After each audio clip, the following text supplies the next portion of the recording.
नमस्कार। रोजाना हिमाचल के खास बुलेटिन में आप सभी का बहुत बहुत स्वागत है। मैं हूं आपके साथ भावना रनौत। चलिए जानते हैं खबरें विस्तार से। रेरा अध्यक्ष बने पूर्व आईएएस अधिकारी आरडी धीमान अमित कश्यप सदस्य नियुक्त।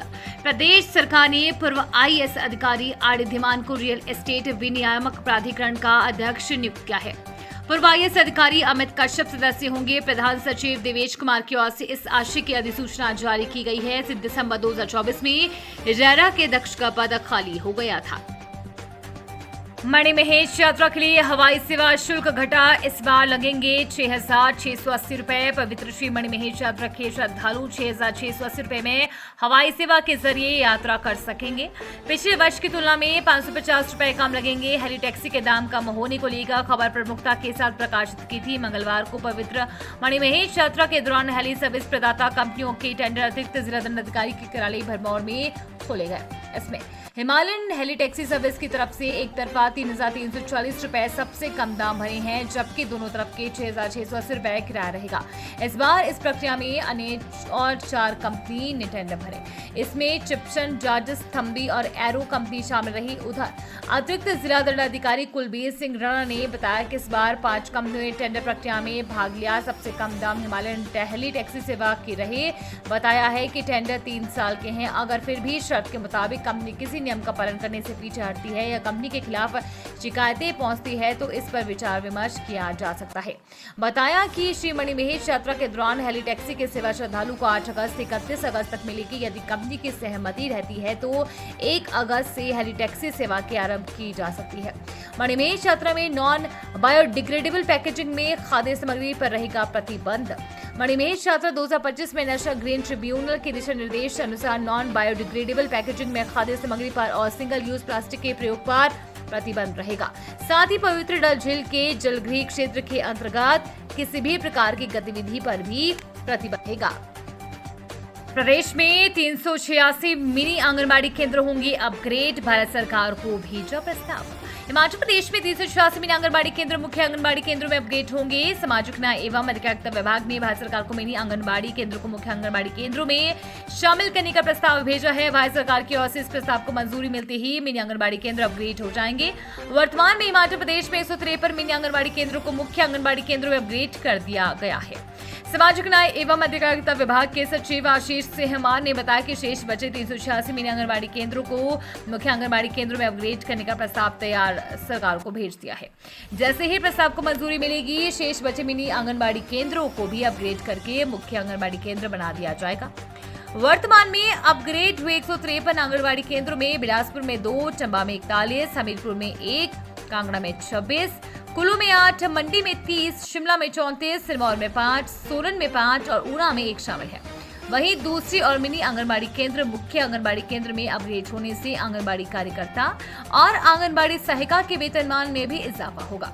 जहां पहले मिनी आंगनबाड़ी केंद्र में एक ही आंगनबाड़ी कार्यकर्ता का पद था और इसे 5,500 रुपए दिए जाते थे, तो वहीं मिनी आंगनबाड़ी केंद्र अब मुख्य आंगनबाड़ी केंद्र में तब्दील होने से जहां एक और आंगनबाड़ी सहायिका का पद भी सृजित होगा, तो वहीं दूसरी और वेतनमान में भी इजाफा होगा।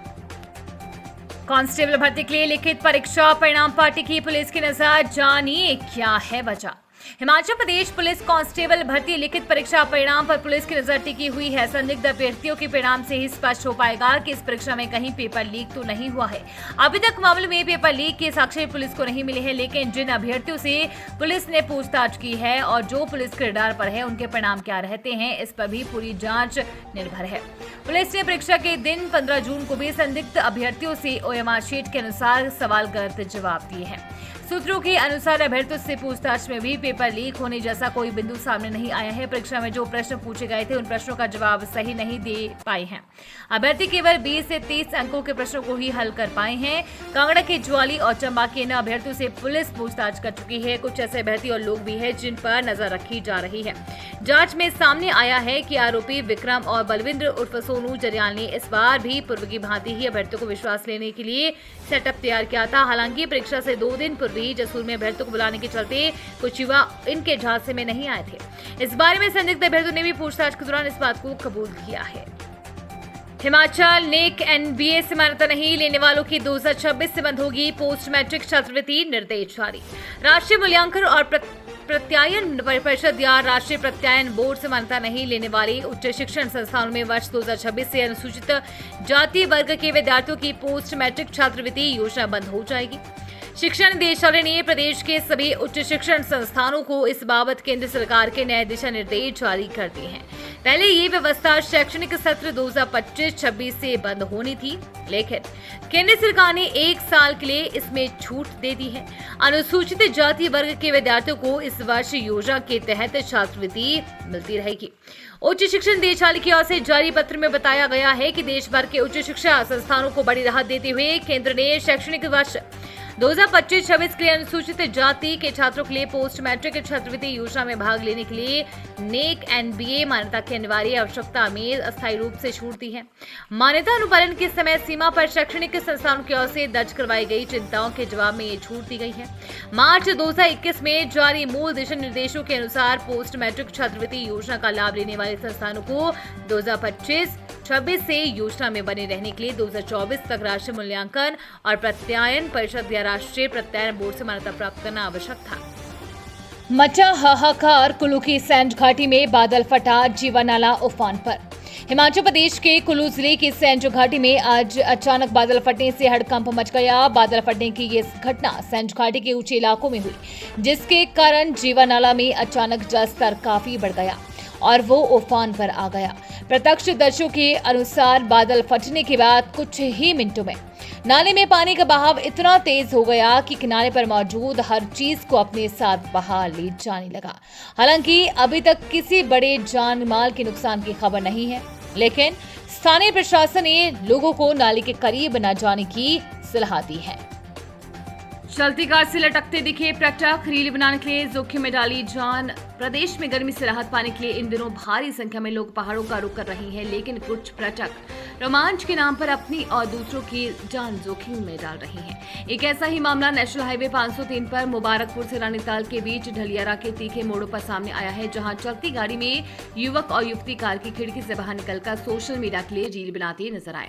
ऐसे जोखिम भरी हरकत का वीडियो सोशल मीडिया पर वायरल हो गया है, जिसमें देखा जा सकता है कि कैसे ये पर्यटक सड़क पर तेज रफ्तार में चलती कार से बाहर झुककर स्टंट कर रही हैं। ना तो उन्होंने सीट बेल्ट लगाई थी और ना ही इन्हें इस बात की चिंता थी कि ये हरकत कितनी जानलेवा साबित हो सकती है। ये सारा बकाया पीछे चल रही गाड़ी से किसी ने शूट कर लिया और सोशल मीडिया पर डाल दिया। बता दें कि ये वही खतरनाक मोड़ है जिन्हें खूनी मोड़ों के नाम से भी जाना जाता है और आज तक यहाँ दर्जनों लोग दुर्घटना का शिकार होकर अपनी जान गंवा चुके हैं। स्वस्थ हिमाचल के एम्स बिलासपुर में अगस्त में शुरू होगी प्रदेश की पहली सिमुलेशन लैब। एम्स बिलासपुर की स्किल लैब में अगस्त से सिमुलेशन लैब शुरू हो जाएगी। ये प्रदेश की अपनी तरह की पहली अत्याधुनिक लैब होगी। इसमें डॉक्टरों, नर्सिंग स्टाफ और मेडिकल छात्रों को जीवन रक्षक प्रक्रियाओं की रियल टाइम ट्रेनिंग दी जाएगी। लैब में प्रशिक्षण के लिए अत्याधुनिक सिमुलेटर संस्थान में पहुंच चुका है, जिसे स्किल लैब में स्थापित किया जाएगा। इससे पहले स्टाफ को इसकी कार्यप्रणाली का प्रशिक्षण स्किल लैब में ही दिया जाएगा। इस सिमुलेटर के जरिए सांस लेने में तकलीफ, दिल की धड़कन बंद होने, ग्लूकोज असंतुलन, चोट लगने या ट्रॉमा जैसी आपात स्थितियों का सटीक अभ्यास किया जा सकेगा। इस bulletin is sponsored by Brajeshwari Institute of Hotel Management, Khurkadi. उम्मीद है आपको आज का बुलेटिन पसंद आया होगा। इसी के साथ हिमाचल की तमाम खबरों को जानने के लिए रोजाना हिमाचल के पेज को फॉलो, लाइक और सब्सक्राइब करना बिल्कुल ना भूलें। धन्यवाद।